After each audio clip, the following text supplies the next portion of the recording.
Astrophysics for everyone by Hiten Shelar पुस्तक। अध्याय 22। क्या हम इस ब्रह्मांड में अकेले हैं? आज तक एलियंस के अस्तित्व का कोई ठोस प्रमाण नहीं मिला है, हालांकि बहुत से लोग दावा करते हैं कि मिला है। लेकिन क्या वे सच में कहीं वहां बाहर मौजूद हैं?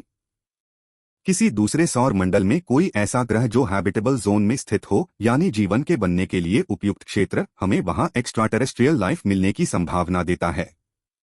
हमारा ग्रह पृथ्वी, जो हमारे सोलर सिस्टम में है, वो मिल्की वे गैलेक्सी का हिस्सा है, जिसमें 3200 से भी अधिक स्टार सिस्टम्स मौजूद हैं, और इसके अलावा ऑब्जर्वेबल यूनिवर्स में अनुमानित 3 ट्रिलियन से अधिक गैलेक्सीज हैं। इस दृष्टि से देखें तो एलियंस का मौजूद होना अत्यंत संभावित लगता है।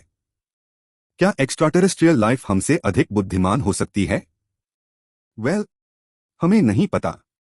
एलियंस शायद टाइप 2 सिविलाइजेशन भी हो सकते हैं, ऐसी सभ्यता जो किसी तारे की संपूर्ण ऊर्जा का उपयोग करने में सक्षम हो। एलियंस उन्नत मानव भी हो सकते हैं। अगर वे हमसे मिलें तो हमें उनसे सीखने का एक अद्भुत अवसर मिलेगा। और साथ ही वे सिर्फ बैक्टीरिया या यूनिसेल्यूलर जीव भी हो सकते हैं। जुपिटर का चंद्रमा यूरोपा बहुत संभावित उम्मीदवार है, जहां जीवन मौजूद हो सकता है, क्योंकि वहां बर्फ की परतों के नीचे तरल जल मौजूद है, जिनकी मोटाई कई किलोमीटर तक है। यूरोपा को सूर्य से कुछ प्रकाश मिलता है, लेकिन इतना नहीं कि बर्फ के नीचे का पानी अपने आप तरल बना रह सके। तो यूरोपा को वह अतिरिक्त ऊर्जा कहां से मिलती है? उत्तर है जुपिटर की टाइडल ग्रेविटी। जुपिटर की टाइडल फोर्स यूरोपा के आकार में हल्का सा विकार उत्पन्न करती है। यह यांत्रिक ऊर्जा विभिन्न आणविक बंधनों के टूटने से हीट एनर्जी में बदल जाती है, और यही ऊर्जा यूरोपा के अंदर पानी को तरल रूप में बनाए रखने में सहायता करती है। इसे एक टेनिस बॉल के उदाहरण से समझा जा सकता है। जब रैकेट बॉल से टकराता है तो बॉल क्षणिक रूप से विकृत होती है, और उसी डिफॉर्मेशन के कारण उसमें ऊष्मा उत्पन्न होती है। इसी प्रकार यूरोपा को जो ऊर्जा मिलती है, वह जुपिटर की टाइडल ग्रेविटी से मिलने वाली विकृति के कारण उत्पन्न होती है। भले ही टेनिस बॉल वाले उदाहरण जितनी स्पष्ट न हो, लेकिन पर्याप्त है ताकि पानी तरल स्वरूप में बना रहे। नासा द्वारा 2024 तक एक मिशन योजना बनाई गई है ताकि यूरोपा पर जीवन के उपयुक्त परिस्थितियों की जांच की जा सके।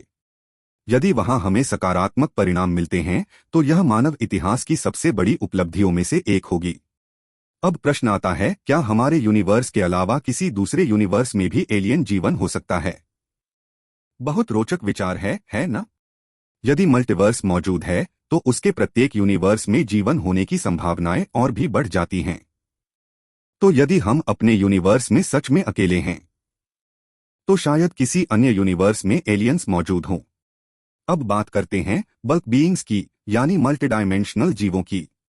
ऐसे बल्क बीइंग्स के अस्तित्व का कोई प्रमाण नहीं है। यदि गॉड 10 या 11 डायमेंशंस में विद्यमान है तो हम उसे बल्क बीइंग, बल्क एलियन जो चाहे कह सकते हैं। एलियंस के अस्तित्व की संभावना बताने के लिए एक प्रसिद्ध समीकरण मौजूद है, जिसे हम ड्रेक इक्वेशन के नाम से जानते हैं। यह समीकरण हैबिटेबल ग्रहों की संख्या, तारों के आसपास ग्रहों की उपलब्धता आदि अनेक कारकों को ध्यान में रखता है। इस यूनिवर्स में केवल हमारा ही जीवन रूप होना वास्तव में अत्यंत दुर्लभ स्थिति होगी। यदि वास्तव में हम अकेले हैं तो क्या ऐसा मान लिया जाए कि मानवता के अस्तित्व और यूनिवर्स के अस्तित्व के बीच कोई संबंध है? लगभग कह सकते हैं, शायद हाँ। इससे संबंधित कॉस्मिक माइक्रोवेव बैकग्राउंड की कुछ ऑब्जर्वेशंस, जैसे एक्सिस ऑफ ईविल, यह संकेत देती हैं कि मानवों की इस यूनिवर्स में कोई विशेष भूमिका हो सकती है। हालांकि यह अभी भी अनुमान है, इनके पक्ष में कोई ठोस प्रमाण नहीं।